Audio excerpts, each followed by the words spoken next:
Hi mga kasugilanon, I'm a mom, 42 years old, from a family na puro may third eye. Mula sa grandparents namin, cousins, mga kapatid ko, pamangkin, at pati anak ko. May anak akong kambal, tawagin na lang natin silang kuya at bunso. Nagsimula lahat noong 2021, 10 taong gulang pa lang sila noon, nung lumipat kami sa bagong apartment. Pag uwi ko galing work, sinalubong agad ako ni kuya. Sabi niya, may nakita daw siyang nakakapit sa binti ni bunso. Isang maliit na tao, mahaba ang tenga, may balbas, at kulay green. Tinitigan daw niya ito hanggang bigla na lang itong nawala. Pati daw yung kapre sa harap ng bahay namin, nakita niya rin.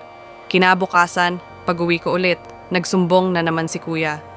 May nakita daw siyang babaeng nakaputi at duguan sa tabi ng nagtitinda ng fishball sa labasan. 3:00 ng hapon yun. Tinuro pa daw niya sa kalaro niya pero siya lang ang nakakita. Simula noon, araw-araw na siyang nakakakita ng kung ano-ano. Isang araw, namatay ang lola ng kalaro nila kaya pumunta sila sa lamay. Laking gulat at takot daw niya. Muntik na siyang maihi sa shorts. Nang makita niya ang isang malaking nilalang na kulay itim, may sungay, at namumula ang mga mata. Nagtitigan daw sila hanggang di na niya kinaya ang takot kaya tumakbo siya pa uwi. Dahil sobrang bukas ang third eye niya, nakikita na niya lahat ng patay sa lansangan, mga lumang tao, mga duguan. Tinanong ko siya kung ilan. Ang sagot niya, libo-libo. Lahat daw sila nasa kalsada. Naririnig na rin niya na humihingi sila ng tulong sa kanya. Isang gabi, nilagnat siya ng matindi at kahit anong gawin namin, hindi siya gumagaling. Ang pinagtataka pa namin, bigla-bigla siyang nagkakaroon ng mga kalmot sa katawan. Hindi namin alam kung saan galing. Nagsasalita na rin siya ng kung ano-ano at nanlilisik ang mga mata niya. Nagdasal kami ng taimtim. Ako, ang asawa ko, at mga anak ko. Nagpatawag ako ng manggagamot para maipasara ang third eye niya. Pero pagdating ng mangtatawas, may iba akong naramdaman sa kanya. Call it weird, pero malakas din kasi pakiramdam ko. Naipasara naman ang third eye ng anak ko, pero hindi ko binasa yung orasyon na binigay sa akin bilang pangontra. Iba kasi talaga pakiramdam ko, hindi ko maintindihan ang nakasulat kasi Latin.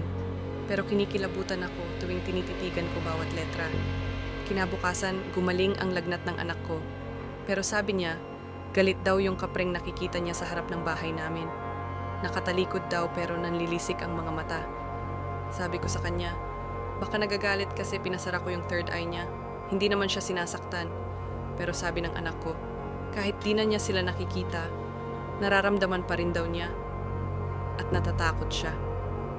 Ang advice sa akin ng kapatid kong may third eye, sana daw hindi ko pinasara kasi mas nakakatakot ang hindi mo nakikita pero nararamdaman mo.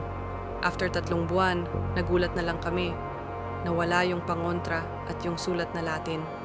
Bigla rin bumukas ulit ang ikatlong mata ng anak ko. Hinayaan na lang namin hanggang kusa rin itong nagsara after a year. By the way, may kapatid din pala kami sa nanay namin na engkanto, Ana,